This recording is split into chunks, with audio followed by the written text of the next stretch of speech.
Damian Cross was the one person Elliot Hayes had sworn he would never lose to. They had competed in school, challenged each other at work, argued over everything from strategy to coffee, and turned even the smallest disagreement into a war neither man knew how to surrender. Damian was an alpha with an infuriatingly calm voice and the kind of presence that made entire rooms fall silent. Elliot was an omega who refused to be treated as delicate, obedient, or easily intimidated. For most of their lives, they had been rivals. Then Elliot woke in a hospital bed with no memory of who he was, reached for Damian, and called him his husband. The worst part was not that Elliot had forgotten everything. The worst part was the way Damian looked at him, as if he knew Elliot was never supposed to love him, and still could not bring himself to correct the mistake. The first thing Elliot felt was cold. It was not sharp enough to hurt. It was simply empty, a hollow chill under his skin, as though something essential had been taken from him while he slept. His eyelids felt heavy. When he finally forced them open, white hospital lights blurred above him. A monitor beeped at his right side. The air smelled faintly of antiseptic and rain-damp clothing. Nothing was familiar. Not the room, not the ache in his shoulder, not the bandage around his hand. Then a low, controlled voice said, "You're awake." Elliot turned his head. A tall man stood near the window in a dark suit. His black hair was pushed back from a face so sharply handsome it should have seemed intimidating. Instead, the sight of him loosened something in Elliot's chest. Recognition arrived before memory. Damian. The name slipped from his lips as naturally as breath. The man went still. Elliot did not understand why he was standing so far away. The distance between them felt wrong, more painful than the IV in his arm or the bruises along his ribs. "Why are you over there?" Elliot asked. Damian's expression did not change, but his fingers tightened around the phone in his hand. Elliot waited. When Damian still did not move, confusion softened into hurt. "Come here." It was not a command. Elliot did not have the strength for one. It was only a quiet request from someone who believed he should not have needed to ask. Damian crossed part of the room, then stopped beside the bed without touching him. Still too far. Elliot frowned. "Why are you acting like this?" "Like what?" "Like you don't want to be near me." Elliot lifted his uninjured hand. The movement made his shoulder throb, but he ignored it. "I'm cold. Hold me." Damian stared at the offered hand. He hesitated. That one heartbeat of hesitation hurt more than it should have. Elliot slowly lowered his arm. "Are you mad at me?" "No." "Is it because I drove when I was upset?" The answer formed in Elliot's mind without a clear memory attached to it. He could almost see rain against a windshield, streetlights stretched into gold lines, his own hands gripping a steering wheel too tightly. "Because I got hurt?" Damian's eyes sharpened. "What do you remember?" Elliot barely heard the question. He was watching Damian's face, searching for the tenderness he expected to find there. "So you are angry," he whispered. "That's why you're being cold." "I'm not." "You used to stay close." Elliot reached again, this time catching the edge of Damian's sleeve.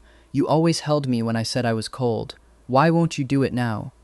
Damian looked as though he had been struck. Elliot's grip tightened. Fear rose with no name and no explanation. "Do you not love me anymore? Elliot, are you tired of me?" His voice cracked despite his attempt to keep it steady. "You said you would love me forever." Damian moved at last. He closed the distance in one step and caught Elliot's wrist, not painfully, but firmly enough to anchor him. "Don't say things like that."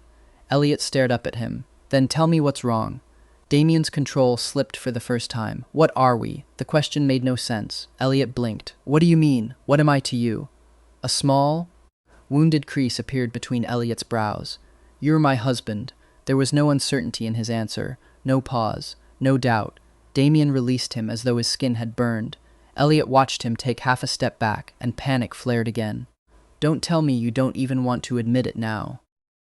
Damian's gaze snapped to his face. Elliot swallowed. "You don't want me to call you my husband?" For several seconds, Damian said nothing. The steady beeping of the monitor became unbearably loud. Then he turned, already raising his phone. "Get the doctor in here now." The doctor arrived within minutes. He checked Elliot's pupils, reviewed the scans, asked a series of questions Elliot could not answer, and finally drew Damian into the hall. Elliot could still hear them through the partly closed door. "There is no severe structural damage," the doctor explained. "Physically, he is stable. His memory, however, appears to be disordered rather than entirely absent." "Explain." Damien's voice was flat, but Elliot could hear the tension beneath it. He may be combining real memories with imagined conclusions. He could remember emotions without remembering the events that caused them. He may attach the wrong meaning to a person or relationship. Will he recover? We expect improvement, but there is no reliable timeline.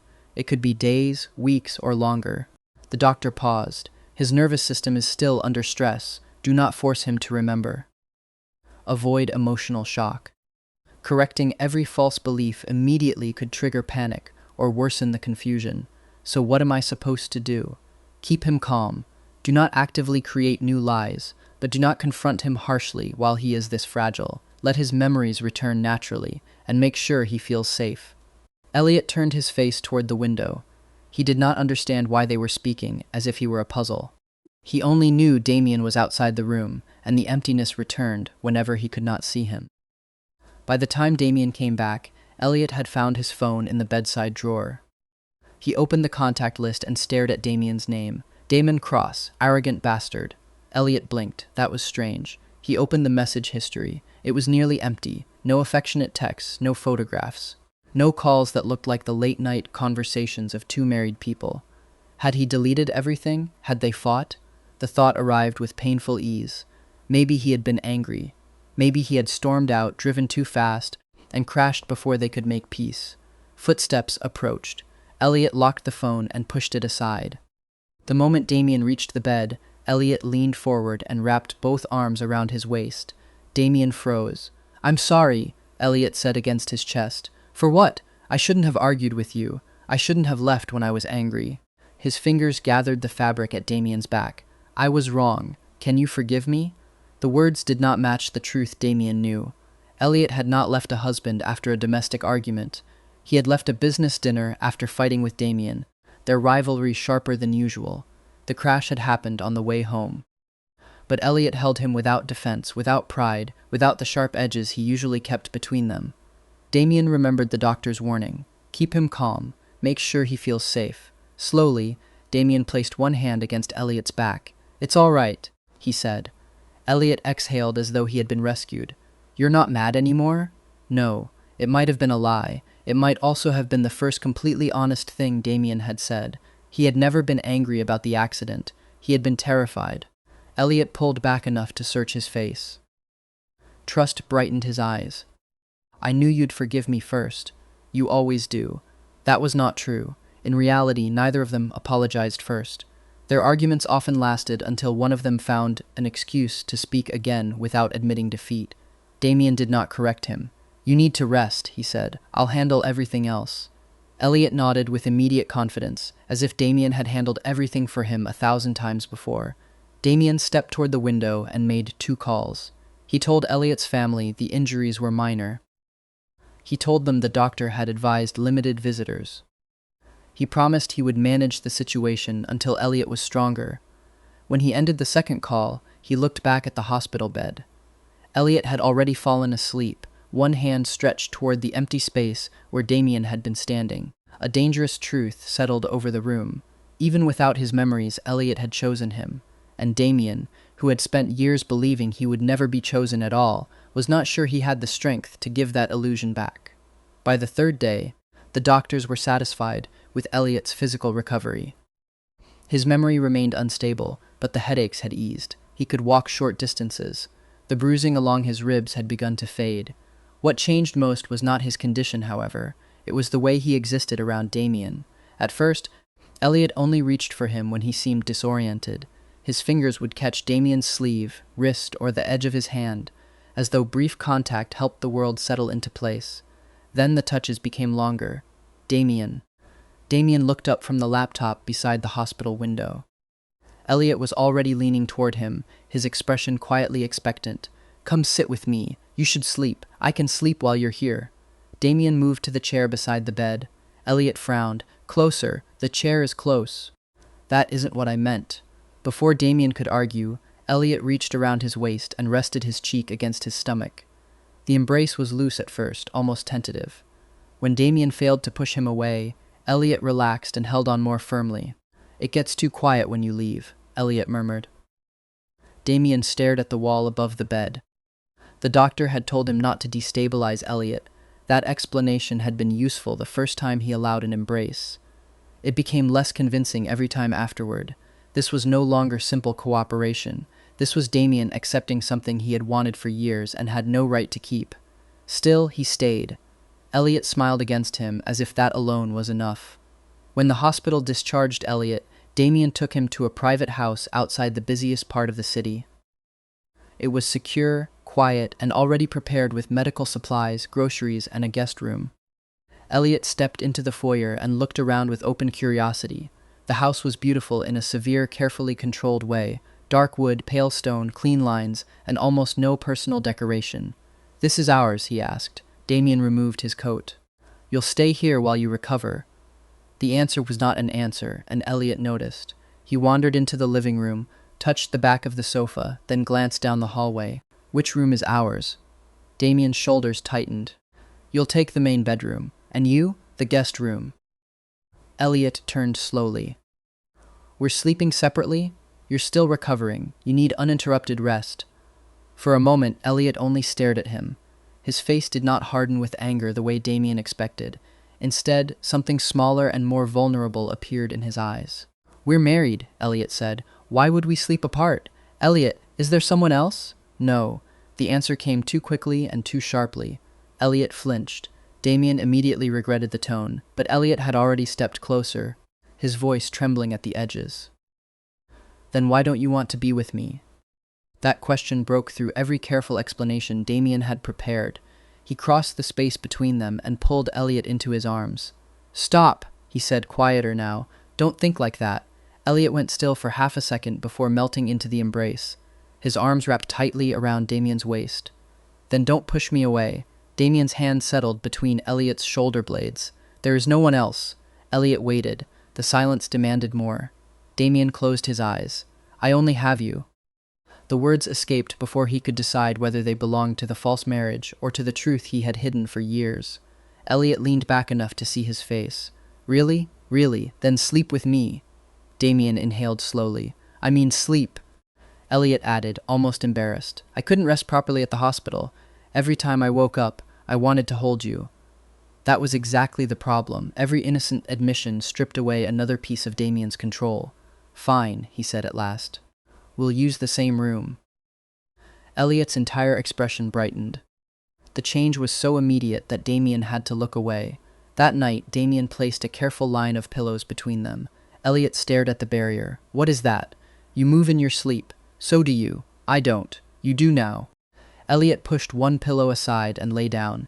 He was quiet for several minutes, and Damien began to believe the argument was over. Then Elliot shifted closer. His head settled against Damien's shoulder. One hand rested lightly over Damien's chest. "Better," Elliot whispered. Damien kept both arms rigid at his sides. "This is a mistake," he murmured. Elliot was already half asleep. "Then stop holding me." Damien looked down. At some point, without noticing, he had wrapped an arm around Elliot's waist. He did not remove it. Morning came quietly. The first thing Damien noticed was warmth. Elliot was not merely beside him. He was curled completely into Damien's body, one arm draped over his waist and one leg tangled with his. His face rested against Damien's chest, breathing soft and even. Damien stared at the ceiling. He remembered waiting until Elliot had fallen asleep, gently untangling himself and moving to the far side of the bed. He had been certain he created enough distance. Yet sometime before dawn, Elliot had crossed it. Worse, Damien's body had welcomed him back. One arm was around Elliot's shoulders. The other rested protectively at his waist. Damien shifted, intending to move before Elliot woke. Elliot made a soft sound and tightened his grip. "Don't go," he murmured. "I'm not going."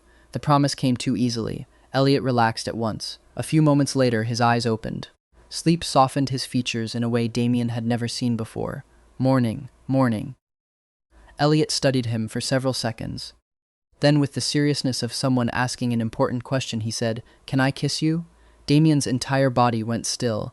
His gaze dropped despite himself. A healing cut remained at the corner of Elliot's lower lip. "No." Elliot's face fell. "Why?" "Your lip hasn't healed. I won't kiss you there." Before Damien understood what that meant, Elliot leaned forward and pressed a soft kiss to his cheek. He pulled back, visibly pleased with his solution. "That's allowed, right?" Damien stared at him. Or here, Elliot kissed his forehead.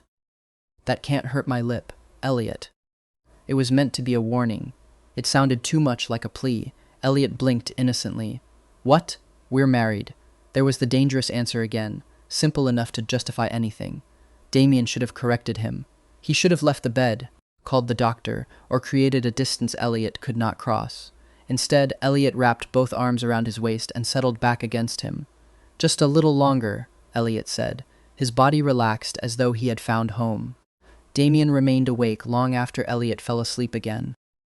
He understood that every minute he allowed this closeness would matter when the memories returned. The embraces, the trust, the kisses, none of it could be erased. He waited until Elliot's breathing deepened. Then he carefully lifted Elliot's arm and moved away inch by inch, handling him as though he were something fragile and dangerous at once. Elliot shifted toward the empty space even in sleep. Damien sat at the edge of the bed and ran a hand through his hair. This was getting worse. He returned to the far side of the mattress and kept a deliberate space between them. Exhaustion eventually dragged him under. When he woke again, Elliot was back in his arms. This time, Damien did not try to move. The truth was becoming impossible to ignore. He was no longer certain he wanted the distance restored. The following morning felt almost normal. Elliot sat curled into the corner of the sofa with his phone in hand. Damien was in the kitchen, preparing coffee and pretending not to watch him every few seconds. When the call connected, Elliot smiled. "Hey, Noah." A familiar voice answered with immediate concern. "You finally remember I exist? I heard you were in an accident." "I'm fine," Elliot said quickly. "It looked worse than it was. You sound strangely calm for someone who wrapped a car around a guardrail." Elliot glanced toward the kitchen. Damien stood with his back to him, sleeves rolled to his forearms, moving through the room with quiet efficiency. "My husband is taking care of me." Silence. Then Noah said very slowly, "You're what?" "My husband." Elliot laughed, confused by the reaction. "Damien." Another silence. Longer this time. "Yes. Who else?" Noah made a sound that might have been a cough or a prayer. Elliot continued before his friend could interrupt. "He's been taking really good care of me. He barely lets me do anything. He checks my medication, makes sure I eat, and acts like walking across the room is a dangerous sport."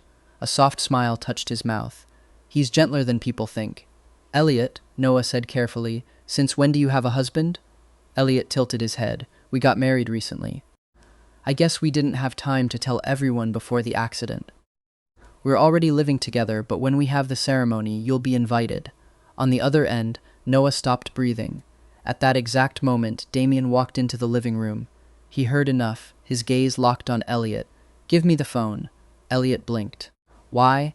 "I need to explain the recovery plan." Damien held out his hand. The tone was controlled, but urgency ran beneath it. Elliot surrendered the phone. "Don't take too long." Damien waited until Elliot disappeared down the hallway before lifting it to his ear. "Noah." "Explain," Noah said. "He has memory distortion. He believes we're married." "You're joking." "I'm not. And you're going along with it?"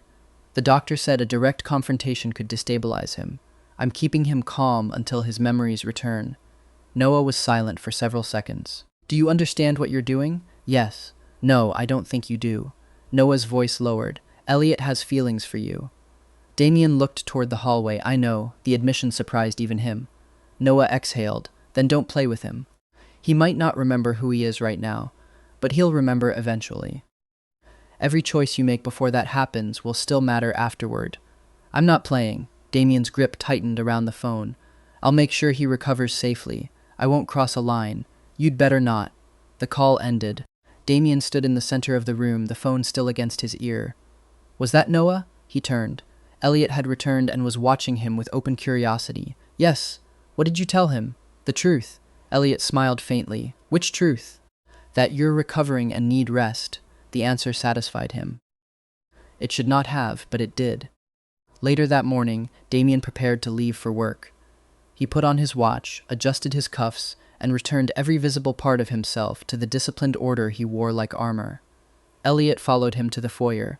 "You're going today?" "I can't stay away forever. I can come with you." "No." Elliot frowned. "You're staying home," Damien continued. "No driving, no unnecessary trips. I arranged 3 months of medical leave for you." 3 months? You need time to recover." Elliot's surprise softened into warmth. You thought of everything. Damien looked down at his cuff.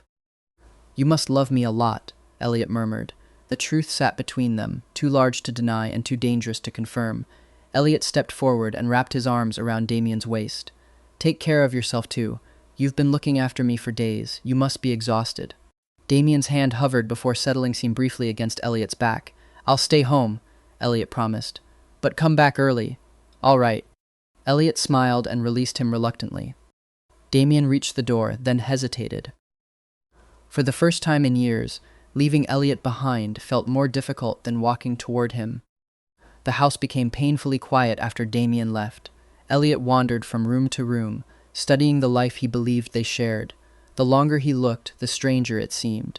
There were no photographs of them together, no matching mugs, no shared slippers beside the door, no drawer filled with Elliot's clothes. The bathroom contained one toothbrush until Damien had purchased another after the hospital. Married people don't live like this, Elliot murmured. Unease stirred, but he pushed it away. Maybe they had moved recently. Maybe work had kept them busy. Maybe the accident had happened before they finished turning the house into a home. The explanation comforted him. Then I'll fix it. Ignoring Damien's instruction to stay inside, Elliot took a car service into the city. He bought matching ceramic mugs, softer towels, 2 pairs of house slippers, a throw blanket, framed prints, and small decorations Damien would probably have considered unnecessary. That was exactly why the house needed them. When Elliot returned, the kitchen looked warmer. The living room felt inhabited. The 2 pairs of slippers by the door made him smile more than they should have. Then a fragment of memory surfaced. A coworker had once told him she prepared lunch for her husband every morning because it made him feel cared for. Elliot looked toward the kitchen. I didn't make him anything. His injured hand was not ready for serious cooking, but he refused to let that stop him. He washed vegetables, chopped slowly, cooked rice, and prepared a simple meal. Halfway through, the knife slipped and opened a small cut along his finger. He wrapped it in a bandage and continued. By noon, the meal was packed neatly in a container. Elliot examined it with quiet satisfaction. He'll like it. Damien's office occupied the upper floors of a glass tower downtown. Conversations lowered when he walked through a room. Employees straightened instinctively. Everything around him operated with precision. Then Elliot arrived carrying lunch and wearing one of Damien's coats over his own clothes. The entire floor noticed. Damien looked up from a meeting and froze. Elliot walked straight to him. I brought you lunch. His free hand found Damien's sleeve as naturally as it did at home. The room went silent. What are you doing here? Damien asked. The tension in his voice erased Elliot's smile. I came to see you. He lifted the container slightly. And I made this. Damien stood. We'll talk outside. He guided Elliot into a private corridor, closed the door behind them, and exhaled sharply. I told you to stay home. I was bored. You're injured. I took a car. I didn't walk here. Elliot's voice sharpened. And I made you lunch. You haven't even said thank you. Damien stopped. Hurt appeared in Elliot's face before he could hide it.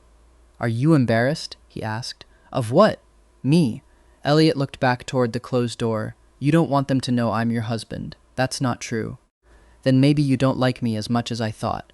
Before Damien could answer, Elliot took his hand and placed his own injured fingers into it. I even cut myself making this, he said quietly. And you're still angry. Damien's frustration vanished. He turned Elliot's hand over and inspected the bandage. You shouldn't be using it like this. Then don't be mad at me. I'm not mad. Damien's voice softened despite his effort to keep it neutral. I don't want you getting hurt again. Relief moved through Elliot so quickly it was almost painful to witness. Then say that. He stepped forward and wrapped his arms around Damien's waist. Damien let the embrace happen, though curious employees were only one door away. Next time, tell me before you come. All right. Elliot rested his cheek against Damien's chest. But you have to eat what I made. I will. That was enough to restore Elliot's smile. A few minutes later, Damien escorted him to the lobby. Go home, Damien said, and stay there this time. I'll wait for you. Elliot leaned in and kissed his cheek. Work hard, he whispered. Come home early. Damien remained in the lobby long after the car pulled away. It was becoming harder to watch Elliot leave.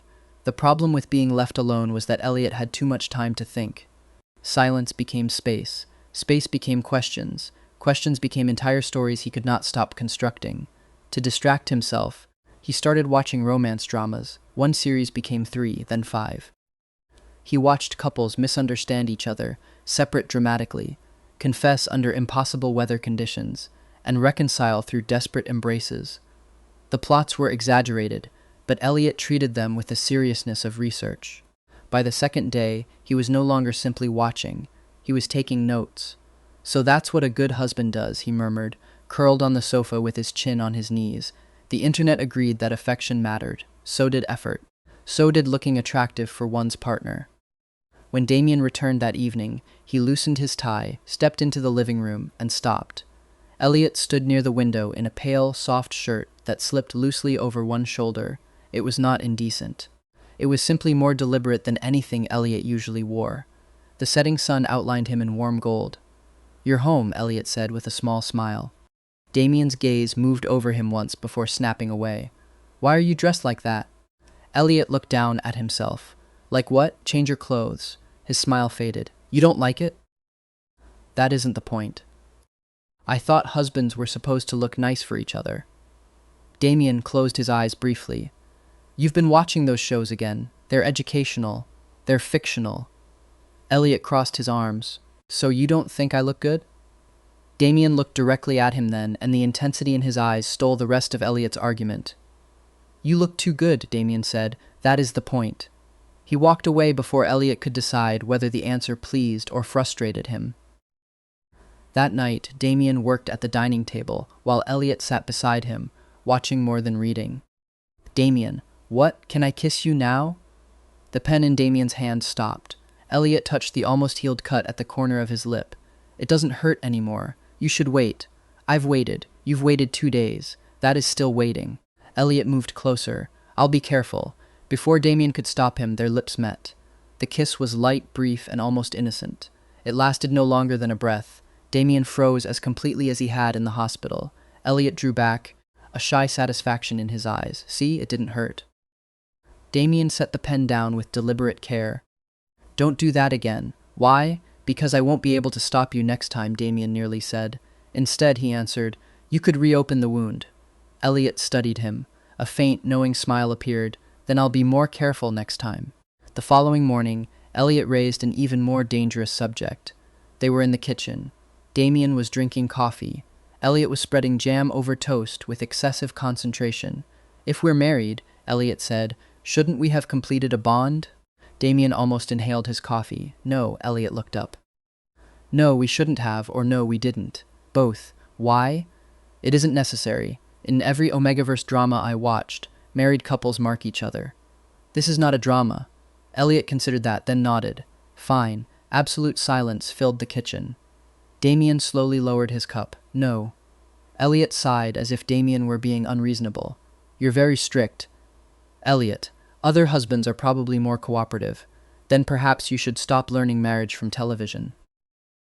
Elliot turned away, but Damien saw the smile he tried to hide.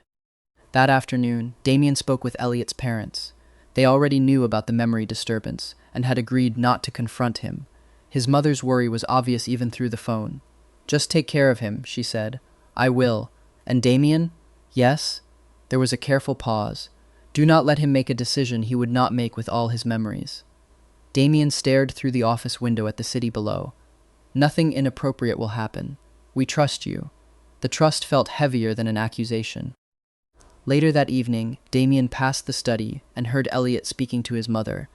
"Is it normal that he doesn't like it when I kiss him?" Elliot asked. "Or when I get too close?" Damien stopped outside the door. His mother answered gently, "Every couple is different. Don't rush him, sweetheart. But if I don't try, he might think I don't love him." The sentence struck harder than it should have. Damien moved away before Elliot could discover him listening. That night, Elliot sat beside him on the sofa and asked, "Why haven't I met your family?" Damien went still. "We've been busy." "But we're married. They should know me. They know about you." That was true. Damien's family had heard Elliot's name for years, usually because Damien had found some excuse to mention him. Then, "Why don't I remember meeting them?" "They're out of poor answer," but Elliot accepted it after a moment. "Next time I want to meet them." Damien did not promise. He had no idea what their relationship would be by the time his family returned. Elliot leaned against his shoulder, trusting him again. The more Elliot moved toward an imagined future, the more Damien struggled to hold the present together.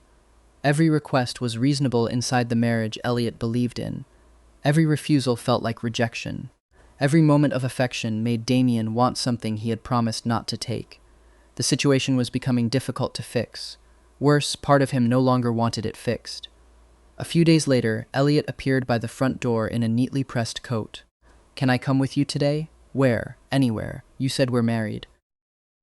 "I should meet the people in your life." The logic was too simple to reject without creating another wound. Damien studied him. "Stay close to me." Elliot brightened. "I always do." They did not go to the office. Damien took him to a quiet cafe to meet Marcus Reed, one of the few people who knew how long Damien's feelings had existed. Marcus looked up when they entered, first at Damien and then at Elliot. "You actually came," Marcus said, "and you brought him." Elliot instinctively stepped closer to Damien. Damien placed a hand at the small of his back. "Marcus, this is Elliot, my husband." The word came smoothly now. Elliot's heart stumbled. Damien had said it without hesitation and without being prompted. Marcus raised an eyebrow, recovered quickly, and smiled. "About time." Damien's phone rang at the worst possible moment. He checked the screen. "I have to take this." "Stay here." Elliot nodded. The moment Damien stepped outside, Marcus leaned back in his chair and openly examined him. "So," Marcus said, "you're the one." "The one what?" "The one he never stopped talking about." Elliot's pulse quickened. "He talks about me?" "All the time." "I was starting to think he had invented you." Marcus took a drink. "You're not exactly what I expected, though." Something tightened in Elliot's chest. "What did he say?" "That you're difficult, sharp, stubborn, impossible to manage. Slightly terrifying when annoyed." "I'm not terrifying." Marcus smiled. The good-looking part was completely accurate. Elliot tried not to look pleased. Marcus continued casually. "It's funny. After all these years, he finally got you." Elliot's smile faded. "What does that mean?" Marcus blinked. "You don't know?" "Know what?" "He was in love with you for years." Marcus shrugged, unaware of the damage one careless sentence could cause. "Completely one-sided, from what he told me. I guess it worked out. From hopelessly in love to married. That's a strong ending. One-sided." The word echoed inside Elliot. If Damien's love had been one-sided, then Elliot had not loved him back. If Elliot had not loved him back, how had they married? Had Damien waited until Elliot finally agreed? Had Elliot accepted out of guilt? Had something happened he could not remember? He asked no more questions. Not when Damien returned. Not during the drive home. Not when Damien reached across the console and briefly covered Elliot's hand with his own. The warmth should have reassured him. Instead, the word remained. One-sided. That night, Elliot began looking at their relationship differently. Once doubt entered Elliot's mind, it changed the meaning of everything. He noticed how Damien stepped away to answer certain calls, how his voice lowered when discussing Elliot's recovery, how often he said, "I'll handle it," without explaining what he was handling. Before the cafe, those habits had seemed protective. Now they felt secretive. One evening, Damien picked up his keys after dinner. "Where are you going?" Elliot asked. "Work. At night?" Something came up. Damien kissed Elliot's forehead almost absently, then left. The gesture should have settled him. It did not. Elliot waited 10 minutes before following. He told himself he only wanted reassurance. He would confirm that Damien had gone to the office, feel foolish, and return home before anyone noticed. Damien did not go to the office. His car stopped outside a quiet private clinic. Through the glass entrance, Elliot saw him speaking with another Omega. The stranger was tall and elegant, with calm eyes and the composed manner of someone used to being trusted. His scent was faint through the door, but unmistakable. He spoke intensely, gesturing as if arguing a point. Damien listened with complete attention. Elliot stood beneath the awning across the street. He had never seen Damien give anyone else that kind of focus. The man reached out and touched Damien's forearm. Elliot turned away before he could see more. By the time Damien returned home, Elliot was already in bed with his back to the door. "I'm home," Damien said. Elliot gave a quiet sound of acknowledgement. Damien paused. "Are you asleep?" "No." The answer was short and flat. Normally, Elliot would have turned around, reached for him, or complained that he had taken too long. Tonight he remained still. Damien watched him for a moment before going to shower. When he returned, a clear space remained between them. No arm crossed Damien's waist. No sleepy voice asked him to move closer. No fingers searched for his hand beneath the blanket. Something felt missing. Damien frowned in the darkness, but decided Elliot was tired. Behind him, Elliot stared at the wall, one-sided. Maybe Damien had loved him. Maybe that love had finally faded. Maybe the other Omega was someone Damien had chosen after realizing Elliot would never return what he felt. Elliot did not reach across the space between them. For the first time since the hospital, he slept alone while lying inches from the person he believed was his husband. By morning, he had almost convinced himself he was overreacting. Whatever had happened before, Damien still came home. Damien still slept beside him. Damien still cared for him. "I'm his husband," Elliot whispered to himself. The thought should have been solid, legal, chosen. It was comforting enough to survive the morning. Then another concern appeared. They had been living together for nearly a month. They shared a bed. They held each other.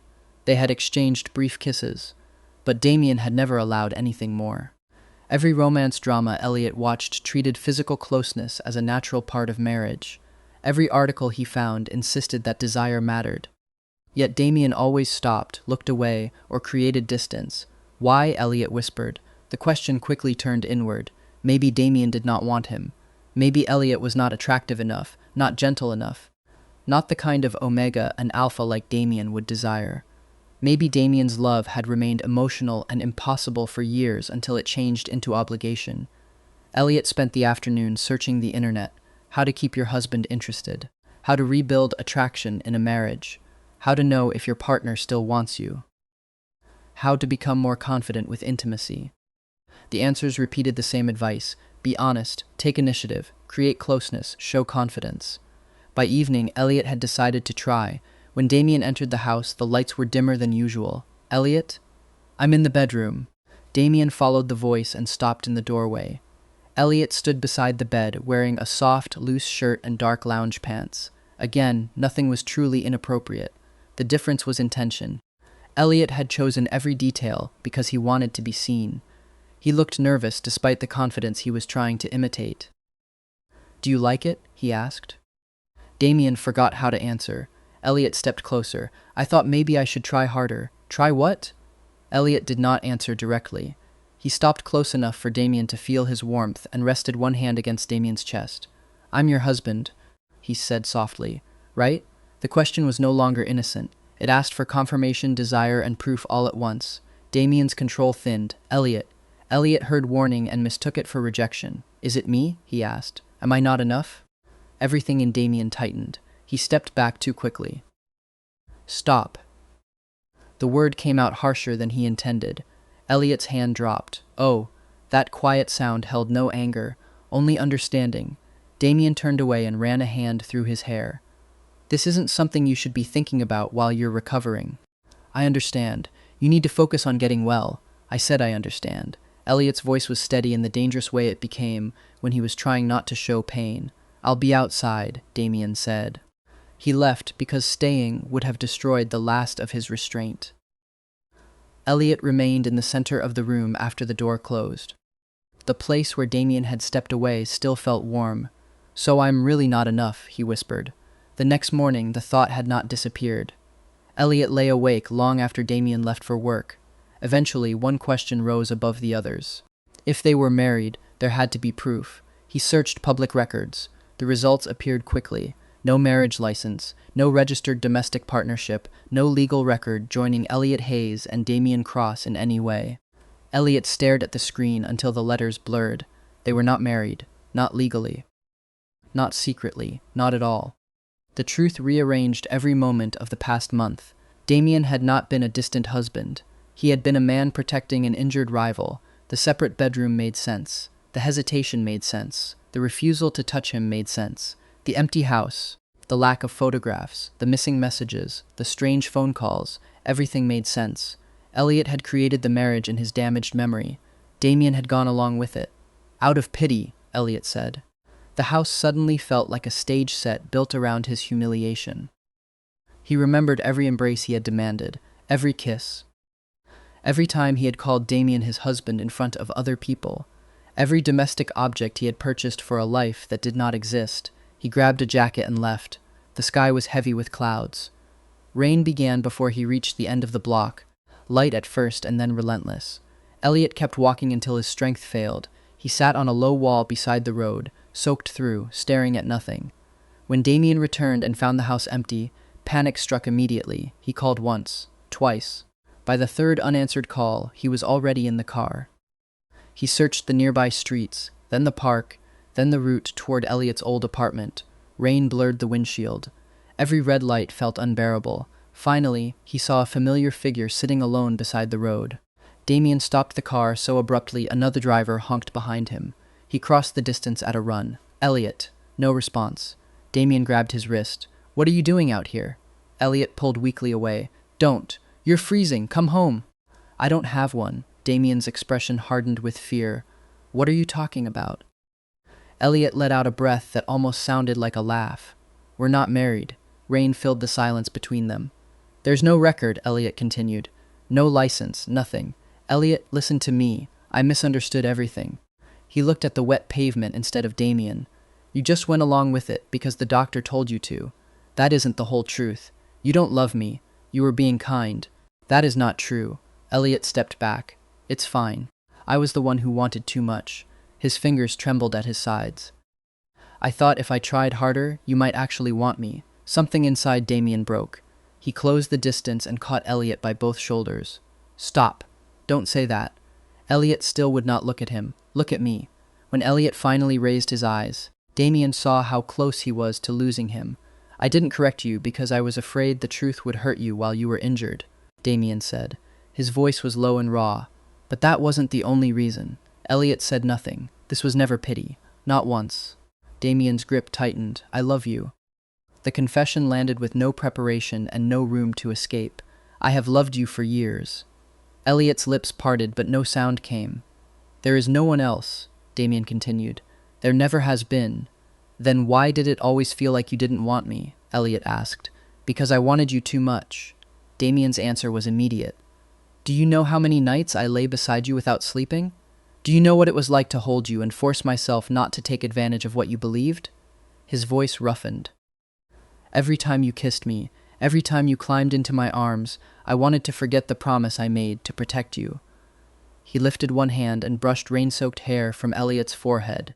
"I pulled away because I was afraid your memory would return and you would regret everything. I thought you might hate me. I thought you might cut me out of your life completely." Elliot's defenses cracked. "I wouldn't. You don't know that. I do." Elliot's hands closed around Damien's wet shirt. "I love you." Damien stopped breathing. Elliot swallowed. "I think I always did. I just didn't know how to love someone without fighting him." Damien pulled him forward. The kiss was not careful. It was years of restraint breaking beneath the rain, deep, urgent, and real. Elliot held on as though he had finally found the answer to every instinct that had drawn him toward Damien since waking. The rain kept falling. Neither of them cared. For the first time, there was no imagined marriage between them. Only a confession, a choice, and nothing left unsaid. The moment the front door closed behind them, Elliot caught Damien's shirt and pulled him close again. Their second kiss was as urgent as the first, but the warmth of the house changed it. Outside, the rain had hidden them from the world. Inside, there was nowhere left to run and no misunderstanding left to blame. Damien's hands settled at Elliot's waist, steadying rather than claiming. "Elliot," he said against his mouth. "Don't stop." Damien did stop. Elliot opened his eyes, confused and already afraid the distance was returning. Damien rested his forehead against Elliot's. His breathing was uneven, but his voice was careful. "I need you to say this clearly. You know we are not married." "Yes. You know your memories are still incomplete." "Yes. And you still want me?" Elliot's answer did not waver. "I want you. Not because I think I'm supposed to. Not because of a marriage that doesn't exist. I want you because you're Damien." Something in Damien's expression finally gave way. He kissed Elliot again, slower this time. The desperation remained, but it was held inside tenderness rather than fear. Elliot felt the difference immediately. Damien was no longer accepting affection because a doctor had told him to maintain a fragile reality. He was choosing it. Elliot chose him back. They moved deeper into the house, one careful step at a time. Damien checked every hesitation. Elliot answered every question. When the distance between them disappeared completely, it did so through trust, not confusion. The night unfolded without the hurried certainty of Elliot's imagined marriage. It was quieter, more deliberate, and more vulnerable than anything he had expected. There were moments of nervous laughter, moments when years of rivalry made tenderness feel almost unbelievable, and moments when Damien held him as though he had spent half his life learning how not to. Later, rain tapped gently against the windows. Elliot lay against Damien's chest, one hand still curled into the fabric of his shirt. Damien's arm remained around him, warm and protective. For a while, neither spoke. Then Elliot lifted his head. "Earlier, I asked about the person you loved." Damien looked down at him. "You did. Who was it? You?" The answer was so immediate that Elliot blinked. "But Marcus said the person was difficult and frightening." "That was also you." "I'm not frightening." Damien raised an eyebrow. "You once made an entire conference room apologize because someone suggested you take notes instead of leading the presentation. They deserved it. You challenged me to a public debate over a parking space. You stole it. You sent me a 20-page correction to a 5-page proposal. It had errors." Damien's mouth curved into the smallest smile. "You were gentle with everyone except me." Elliot's face warmed. That was different. How? He opened his mouth, then closed it, because Damien had always mattered more, because every word from him landed harder, because Elliot had noticed him before he understood what noticing meant. Instead, he muttered, "I was young. You were 27. That is still young." Damien let him keep the excuse. After a moment, Elliot's expression grew more serious. "What about the Omega I saw you with?" "Cameron? You know his name very quickly?" "He is Dr. Cameron Vale. He is a psychologist, an old friend, and happily bonded to someone else." Elliot went quiet. "I asked him for advice," Damien continued. "I needed to know how to protect you without reinforcing the false memories. That night was the first time he had been available to meet." "Oh, you followed me." Elliot looked away. "I was concerned. You were jealous. I was injured and confused. You were jealous while injured and confused." Elliot moved closer to hide his face against Damien's chest. "Don't push me away again." Damien's hand slid through his damp hair. "I won't." This time, the promise meant something different.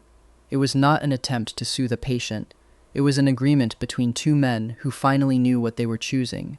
Still, uncertainty returned after the room had grown completely quiet. Elliot stared at the ceiling, thinking about the years he could not remember and the night he had just given Damien. "Damien, what is it?" Elliot hesitated. "That was my first time." Damien went still. "I didn't even think about it," Elliot continued. "I didn't stop and ask myself whether I should. I just wanted you." He looked down at his own hands. "When I woke up, I believed we were married. Maybe some part of me still acted as if this was expected." "Elliot, was I too easy?" Damien turned fully toward him. "Do not speak about yourself that way. I'm serious. So am I." Damien caught his wrist before Elliot could withdraw into himself. "You did not choose me because you were careless." "Then why didn't I hesitate? Because it was me." Elliot looked up. "You trusted me before you understood why," Damien said. "You wanted me after learning the truth," I asked, and you answered. "You were not confused about the choice you made tonight." His thumb brushed over Elliot's pulse. "You chose me." "I chose you," Elliot repeated quietly. "Yes," the tension in his shoulders eased. "I'm still confused about everything else." "You don't have to solve everything tonight." Damien drew him close again, and Elliot allowed himself to rest. The next morning, Elliot woke feverish. His body felt heavy, and the room tilted when he tried to sit. Damien noticed immediately. "You're burning up." "I'm fine. You are visibly not fine." Damien moved with efficient concern, bringing water, checking Elliot's temperature, calling the doctor, and arranging medication. Elliot watched through half-closed eyes. Something about the scene felt familiar. "This happened before," he murmured. Damien paused. When we were younger, I got sick and you stayed with me." The memory was incomplete, but it carried warmth. "You refused to stay in bed," Damien said. "You kept insisting you were fine. That sounds like me. It was unbearable." Elliot smiled weakly. "You didn't treat me as if I were fragile." Damien's expression changed. When Elliot had presented as an Omega in his late teens, everyone around him had changed. Teachers became overly careful. Relatives began discussing protection and suitable alphas. Classmates who had once competed with him started offering help he had not requested. Damien had seen how much Elliot hated it, so Damien had continued challenging him. He argued, provoked, competed, and refused to lower expectations.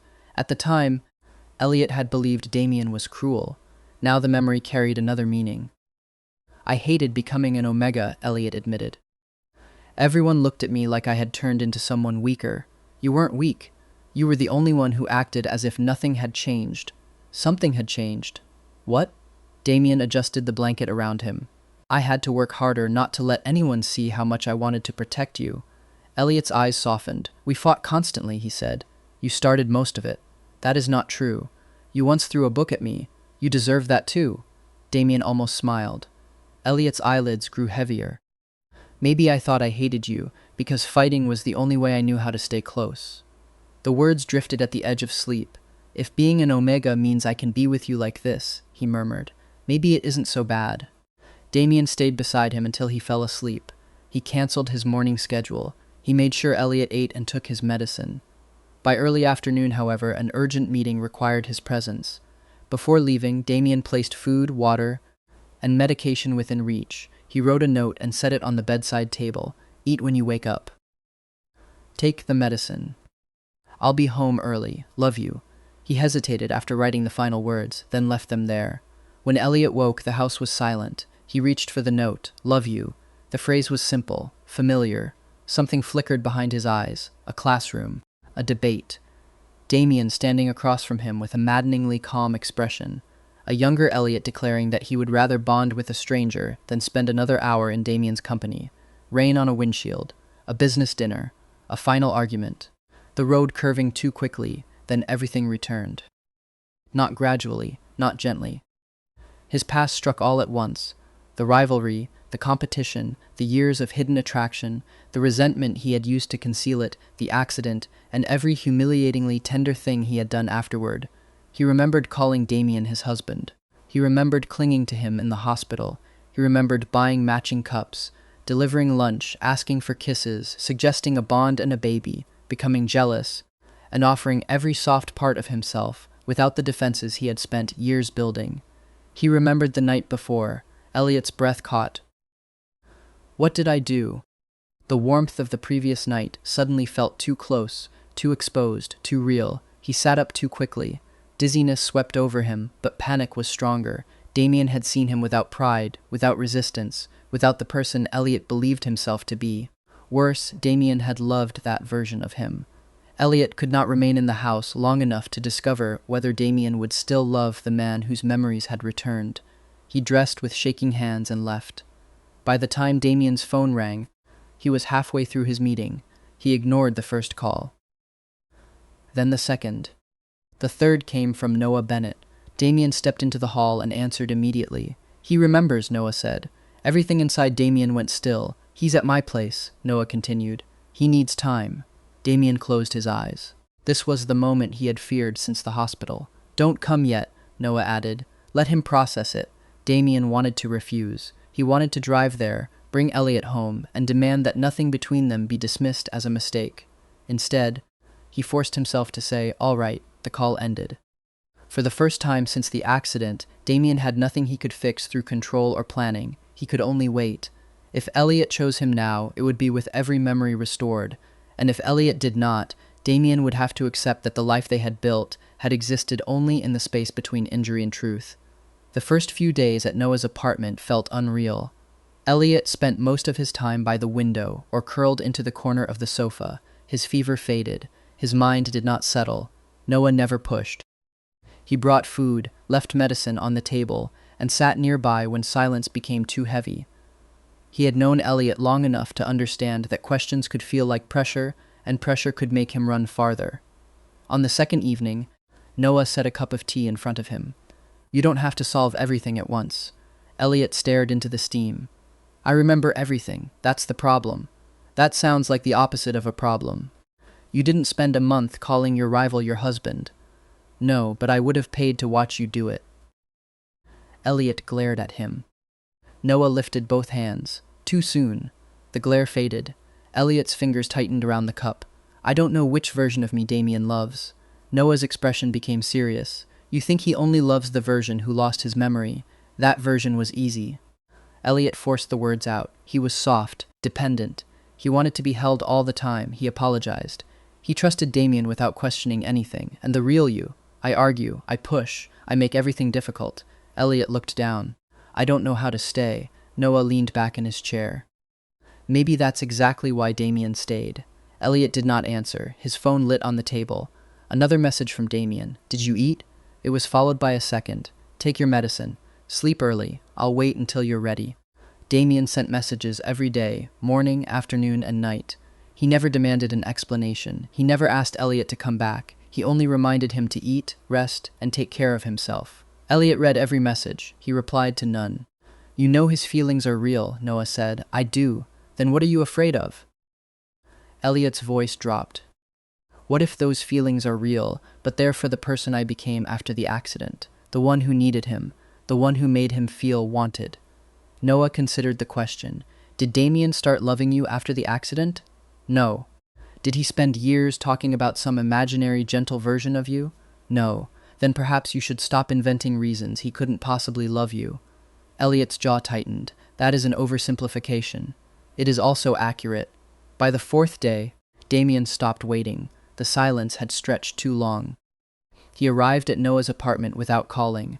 Noah opened the door and leaned against the frame. He isn't ready. I need to see him. He doesn't want to see you. Then I'll wait in the hall. Noah studied him for several seconds. Damien looked as controlled as ever, but exhaustion had sharpened his face. He had probably slept very little.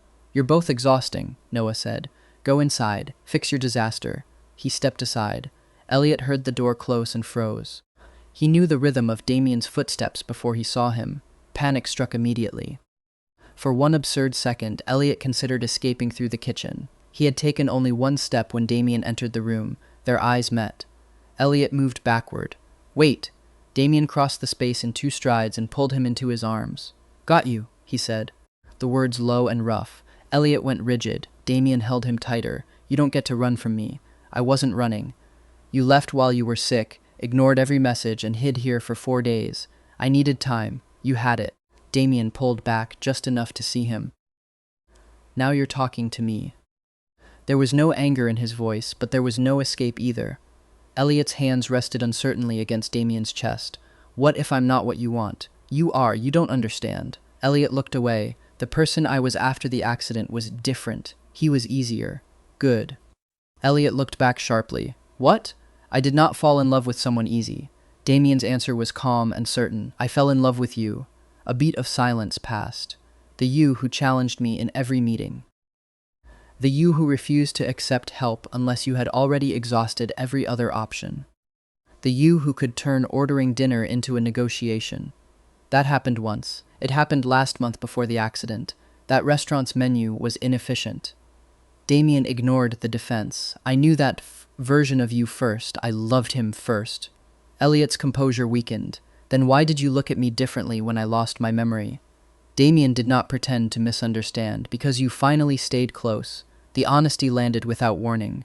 Not because you became someone else, Damien continued. Because you stopped running every time you wanted something. Elliot's fingers curled into Damien's shirt. I'm not good at staying. Then learn. Damien stepped closer until the remaining distance vanished. Learn with me. Elliot was silent for a long time. This time, confusion was not making the choice for him. No false memory stood between them. No doctor's instruction forced Damien to cooperate. Elliot remembered every argument, every hidden feeling, and every vulnerable moment after the accident. Slowly, he gripped Damien's shirt with both hands. Okay. The word was barely a whisper. It was enough. The drive back was quiet but not empty. Elliot sat beside Damien with one hand resting near the center console. After several minutes, his fingers caught the edge of Damien's sleeve. Damien covered them with his own. Neither spoke. When they reached the house, Elliot paused just inside the doorway. The matching slippers were still there. So were the mugs, the blanket, and every small object he had purchased for a marriage that had not existed. The sight no longer felt humiliating. It felt like evidence of a life he had tried to build before he understood why he wanted it. Damien stood behind him without rushing. I left in a hurry, Elliot said. You came back. The simple answer settled something inside him. Elliot turned. I'm still not good at this. I'll probably argue with you. I know. I might push you away. I know. I may say things I don't mean when I'm afraid. Damien stepped closer. Then I'll remind you what you mean.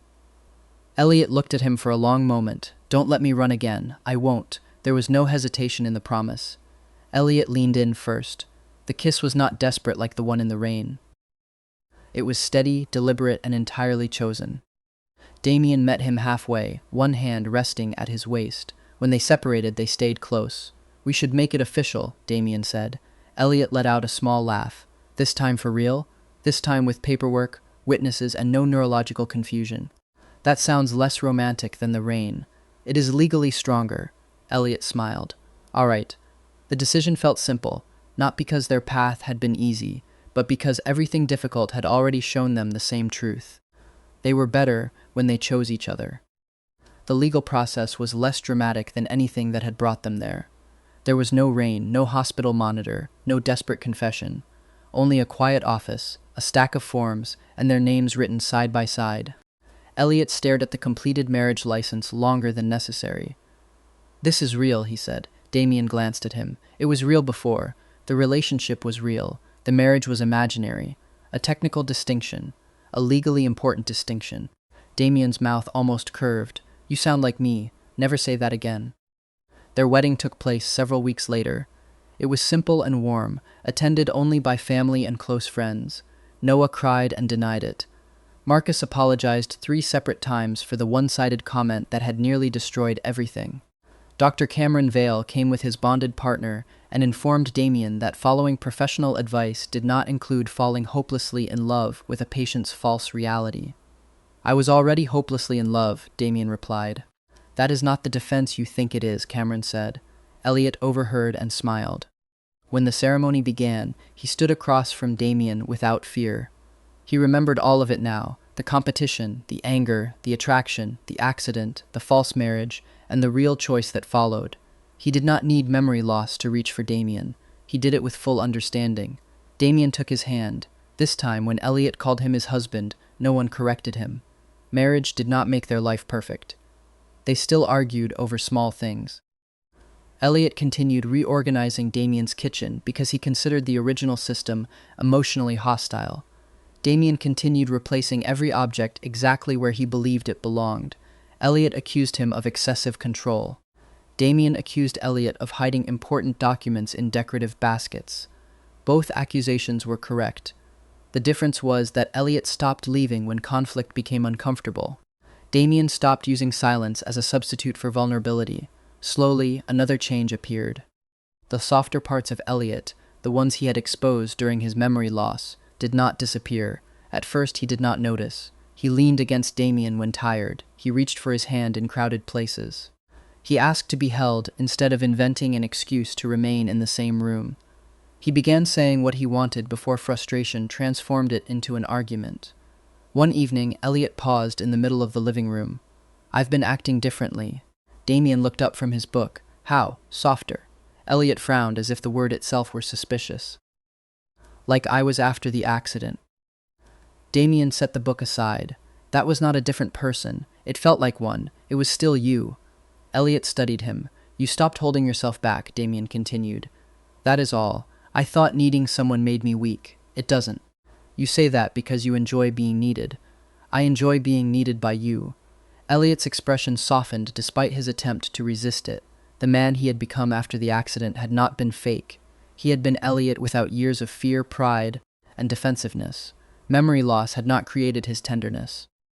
It had only removed the locks around it. Now Elliot allowed that part of himself to remain. Not constantly, not without embarrassment, but enough. Enough to ask Damien to stay. Enough to say, I love you without hiding it inside an argument. Enough to believe that being an Omega did not require him to become smaller.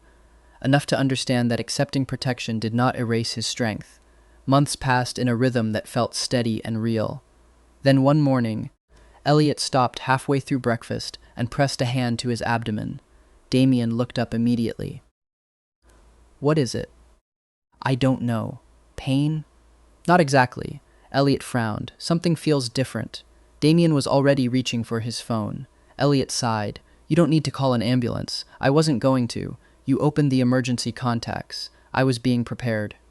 2 hours later, they sat side by side in a private examination room. Damien's fingers were tightly intertwined with Elliot's when the doctor confirmed the pregnancy. For several seconds, neither man spoke. Elliot stared ahead, trying to understand how one sentence could make the future feel suddenly enormous. "We're really going to have a baby," he said. Damien squeezed his hand. "Yes, you said no when I suggested it. You had a head injury. So this is revenge? This is not how biology works." Elliot's laugh broke into something more emotional. Damien immediately moved closer. The pregnancy brought new fears. Elliot disliked being treated as fragile, and Damien had to learn the difference between care and control. Their families asked questions, offered advice, and arrived with more supplies than one child could possibly need. Through every appointment, restless night, and argument over whether Elliot should be allowed to carry grocery bags, neither of them stepped back. Their relationship had been built through repeated choices. The pregnancy became another. When their son was born, his first cry filled the room with something sharp, alive, and impossible to misunderstand. Elliot looked down at the tiny child in his arms. "Damien," he whispered. Damien was already beside him, one hand steady at Elliot's back, and the other brushing carefully over their son's dark hair. For a moment, neither of them spoke. Every argument, every misunderstanding, every moment one of them had chosen to stay instead of run had led them there. Elliot leaned into Damien's side. "I'm glad I came back." Damien's arm tightened around him. "So am I." They named their son Theo. 3 years later, the house remained quiet for exactly 3 seconds at a time. "Damien." Elliot's voice rang from the living room. It was immediately followed by a much smaller, equally dramatic, "Dad." Damien paused in the kitchen and closed his eyes as if preparing for battle. When he entered the living room, the scene was exactly what he expected, and somehow worse. Elliot sat on the floor with wrinkled clothes and disordered hair. Theo had wrapped both arms around one of Elliot's legs and was clinging like a determined koala. "Explain," Damien said. Elliot pointed accusingly at the child. "Your son attacked me." Damien raised an eyebrow. "My son? Yes, look at this behavior, exactly like you." Theo tightened his grip and announced happily, "Papa soft." Elliot froze. Damien almost smiled. Even he knows. "Do not encourage this." Elliot attempted to remove Theo, which made the boy laugh and cling harder. "Papa soft! Papa soft!" Elliot gave up after 3 seconds and crossed his arms. "I used to be intimidating." "You still are," Damien said. That sounded false. Damien crouched and lifted Theo easily into his arms. Then he looked down at Elliot, who remained on the floor with theatrical offense. "You're sitting there on purpose. Maybe." Elliot held out one hand. "Help me up." Damien took it. Elliot allowed himself to be pulled upright, their fingers lingering together. Theo watched carefully, then declared, "Papa clingy." "I am not clingy," Elliot said. "You are," Damien replied. Elliot turned on him. "You're taking his side? I'm stating a fact." Theo nodded solemnly. "This family has no respect for me." Damien's hand settled at Elliot's waist and drew him slightly closer. "We respect you. Prove it." "Prove it."